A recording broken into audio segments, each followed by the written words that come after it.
नमस्कार दोस्तों, हिंदुत्व क्षेत्र में आपका स्वागत है। दोस्तों, आज हम बात करने जा रहे हैं गाजियाबाद के डाशना में हुए मंदिर विवाद के बारे में। दोस्तों, ये विवाद कोई साधारण विवाद था नहीं और हिंदुओं के लिए, संपूर्ण हिंदू समाज के लिए, सनातन धर्म के लिए बहुत ही दुर्भाग्यपूर्ण विवाद था। जिस प्रकार से एक 14 साल के लड़के ने एक पूरी मंदिर की व्यवस्था को, हिंदुओं की बनाई व्यवस्था को चुनौती दी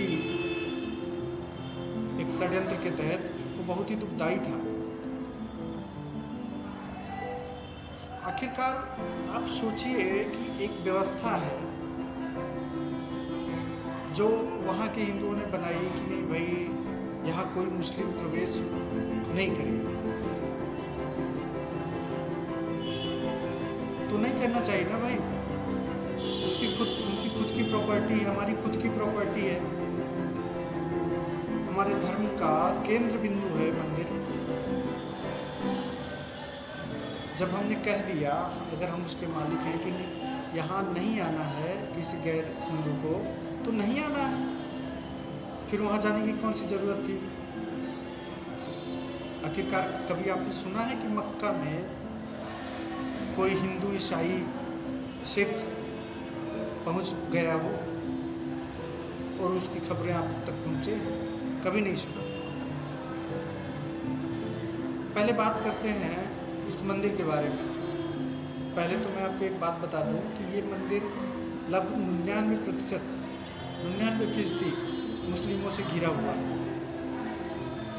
और यहाँ के महंत यति नरसिंहानंद सरस्वती जी कहते हैं कि अगर आप ज़्यादातर मुस्लिमों के बीच में रह रहे हैं तब ना आपकी ज़िंदगी नर्क जैसी है।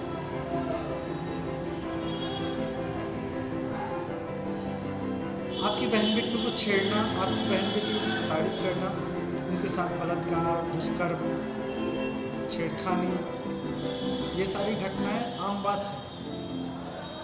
हिंदुओं के घर जबरन घुसना, जबरन नमाज सुनाना, जबरन धर्म परिवर्तन करवाना और जबरन ज़मीन जिहाद करना, उनकी ज़मीनें अपने में शामिल करना, उनकी हिंदू बहन बेटियों के साथ जबरन शादी करना, शादी करके उनको तलाक देना,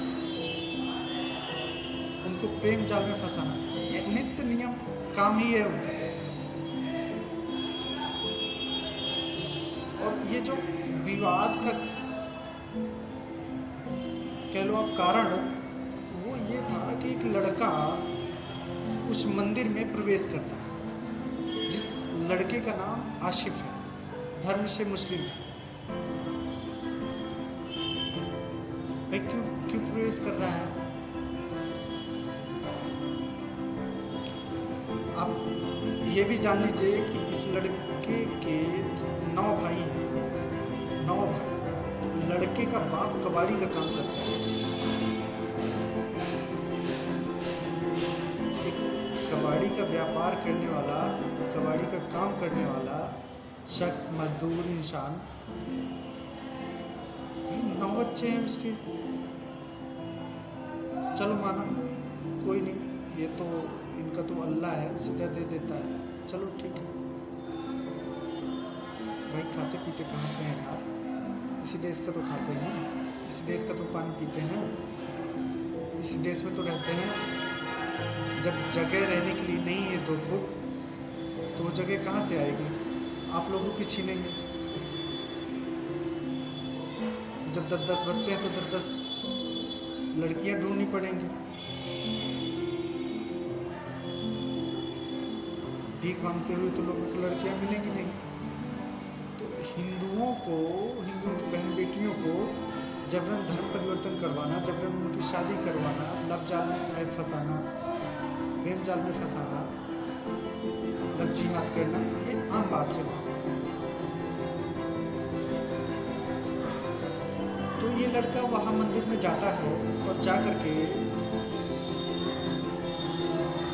क्या करता है, क्या लोग देखते हैं, इसके विषय में बहुत सारे साक्ष्य नहीं मिले। लेकिन महंत यति नरसिंहानंद सरस्वती जी के माने तो वो लड़का वहाँ चोरी करने जाता है। और इसके पहले भी लगभग 3 बार 4 बार वहाँ डाका पड़ चुका है उस मंदिर में। स्वाभाविक सी बात है, अगर मेरे घर में चोरी हो चुकी है तो मैं तो सतर्क रहूँगा। तो अब ये लड़का किस मानसिकता के साथ जाता है, किस मकसद के साथ जाता है, या फिर असलम चौधरी जो वहाँ का स्थानीय विधायक है उसका क्या षड्यंत्र था, या उसके षड्यंत्र के तहत रेकी करने जाता है, या बहन बेटियों को छेड़ने जाता है, उसका कुछ नहीं पता। अब जब जाता है तो महंत यति नरसिंहानंद सरस्वती जी के शिष्य उसको मारते पीटते हैं। स्वाभाविक सी बात है, मारेंगे पीटेंगे ही। भाई मंदिर में तो बोर्ड लगा दिया है ना कि हमारी संपत्ति में तुम्हारे आने का कोई अधिकार नहीं है, तुम यहाँ नहीं आ सकते, तो नहीं आ सकते भाई। आखिरकार मंदिर तो कम से कम आज भी हिंदुओं की संपत्ति ही है, हिंदुओं के आस्था का केंद्र है भाई। तो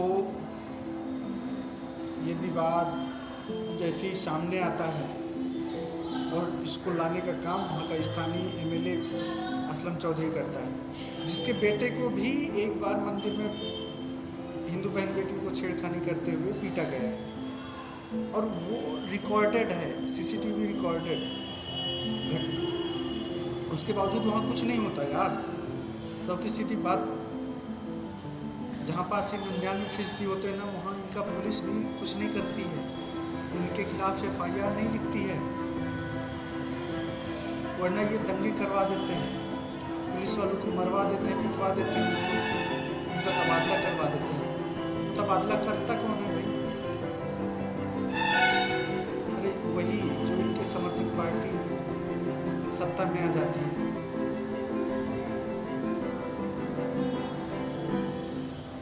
तो दोस्तों, ये रहा विवाद और ये मारपीट हो गई। उसके बाद द प्रिंट, द वायर, तमाम जिहादी तथाकथित सेकुलर, वामपंथी, लिबरल्स, इनका जमघट ये हाय तौबा मचाने लगते कि हाय रे उसको मार दिया, मंदिर में पानी पीने गया है तो मार दिया, बहुत मारा, और सॉरी आशिफ करके ट्विटर वार करते हैं, ट्विटर ट्रेंड चलाते हैं भाई। इन्हीं के साथ बस आपकी दयावान प्रवृत्ति सामने दिखती है, हिंदुओं के लिए नहीं दिखती, जो हर रोज मरते हैं, प्रताड़ित किया जाता है, उनको मारा जाता है, सूटकेस में भर दिया जाता है,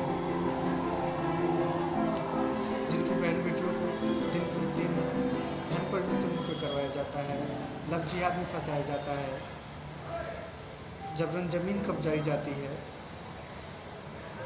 एक बहुसंख्यक समाज को प्रताड़ित करने का काम किया जाता है लगातार। टारगेट में सिर्फ हिंदू रहते हैं, हिंदू लड़कियां रहती हैं। और उदाहरण के लिए आप अभी देख लीजिए, उनकी सक्सेना, दीपक, दिलबर नेगी, कैसे उसको जिंदा जला दिया। तो उदाहरण आपके पास तमाम है। और वो हरियाणा में किस प्रकार से एक लड़की को सरेआम उसको गोली मार दिया। तो उदाहरणों की कमी है नहीं। और करता कौन है ये? यही जिहादी, आतंकवादी, देशद्रोही गद्दार।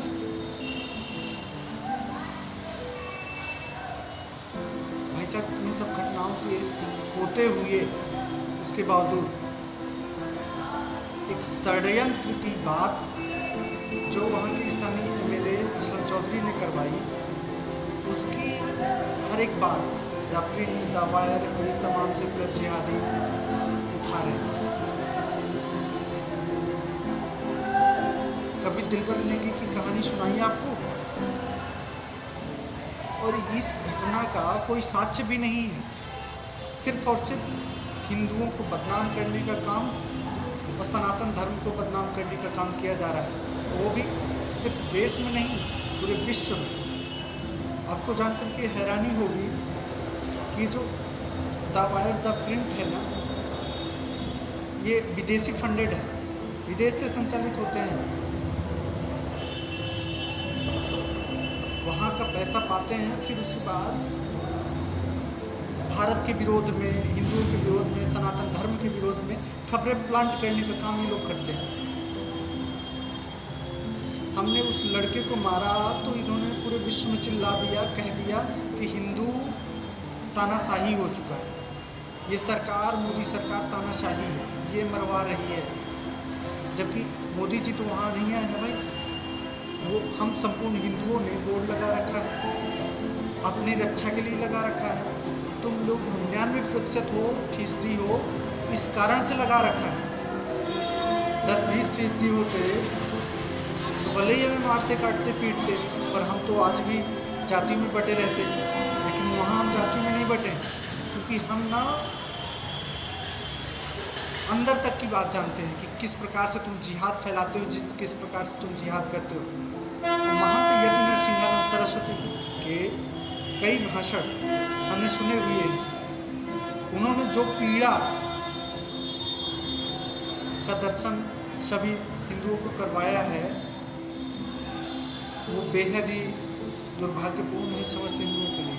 किस प्रकार से वहाँ हिंदू बहन बेटियों को टारगेट किया जाता है हर रोज, ये उन्होंने चीख चीख करके आज नहीं, खुद पहले से बता रखा है। उनके तमाम सारे यूट्यूब में आपको वीडियो मिल जाएंगे। और दूसरी बात मैं कहूँ तो भाई,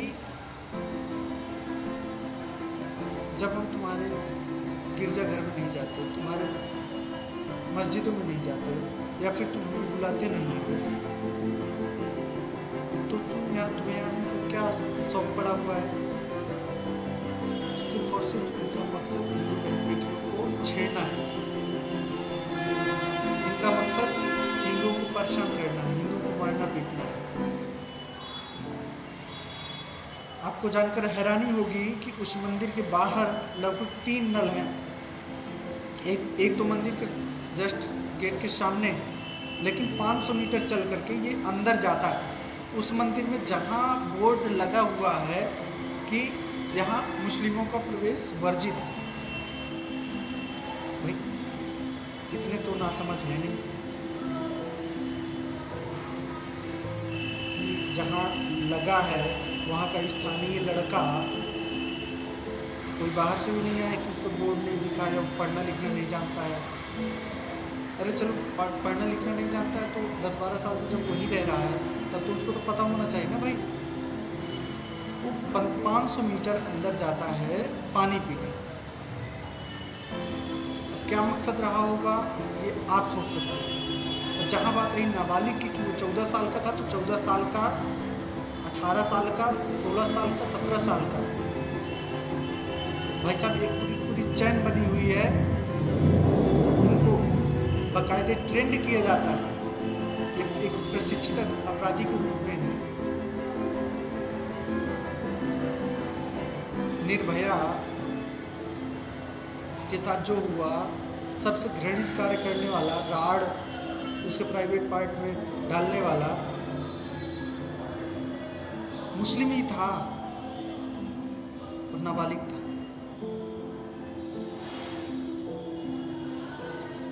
ये बाकी और जो भी चीज़ें हैं वो मैं आप पे छोड़ता हूँ। और हिंदुओं से बस मेरी यही गुजारिश है कि आप लोग जितना एकत्रित होंगे, जितनी आप लोग एकता बना करके रखेंगे, उतने हम लोग सशक्त होने जा रहे हैं। उस असलम चौधरी ने कहा कि ये बोर्ड हटना चाहिए, अदरवाइज मैं इस मंदिर को गिरा दूँ अगर नहीं हटा तो। साला कटुआ जिहादी बार नहीं बना पाया उस मंदिर का, कैसे बना पाता भाई? हम सब हिंदू वहाँ जातियों में नहीं बटे हैं। आज हम लोगों की एकजुटता महंत यति नरसिंहानंद सरस्वती जी ने करवा दी है। मसाल लेकर के खड़े हैं, मसाल लेकर के, कोई आए तो भला। और आप लोगों को जानकर खुशी होगी कि उस मंदिर का बोर्ड और भी बड़ा बना दिया गया है, ताकि जिनको नहीं दिखता था उनको भी दिखने लग जाए। और एक खुशी की बात, उत्तराखंड में लगभग 100 मंदिरों में विश्व हिंदू परिषद ने या तमाम हिंदू संगठनों ने ऐसा ही बोर्ड फ्रंट पे लगाने का काम करा है। भाई एक हटाने के चक्कर में और जगह लगवा बैठे हो। आज वैसा हिंदू नहीं रहा, जागृत हिंदू है, सशक्त हिंदू है, मजबूत हिंदू है। और तुम लोगों के जो भी तुम चोट पहुंचाते हो ना, वैसा ही प्रहार देने वाला हिंदू है, कट्टर हिंदू है, डरने वाला नहीं है।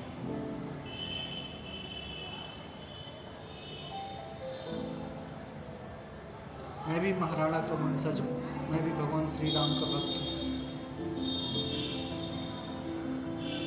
मैं परशुराम भगवान का वंशज हूँ। मेरे खून में भी गर्मी है, मेरे खून में भी उबाल है। हिंदुओं के साहस को कोई भी दरकिनार नहीं कर सकता। हिंदुओं के पौराणिक ग्रंथों को कोई भी आघात नहीं पहुंचा सकता। अगर किसी ने ऐसा काम करने की चेष्टा करी तो या तो फिर वो जमीन के अंदर अब दिखेगा, या तो फिर नरक लोक में ही दिखेगा। जहाँ तक महंत यति नरसिंहानंद सरस्वती जी की माने तो वो लड़का शिवलिंग पर पेशाब करने का मन बना करके वहां गया था। उसके बाद होता क्या, समस्त हिंदू भावनाओं को ठेस पहुंचाने के लिए उसका वीडियो बनाया जाता, उस वीडियो को वायरल किया जाता और डाशना मंदिर का नाम साथ में चिपका दिया जाता कि भाई साहब ये देखो, इस मंदिर में जिस प्रकार से इन्होंने लगा रखा है कि हम मुस्लिमों का प्रवेश वर्जित है, इस कारण से हम लोग ऐसा कर रहे हैं।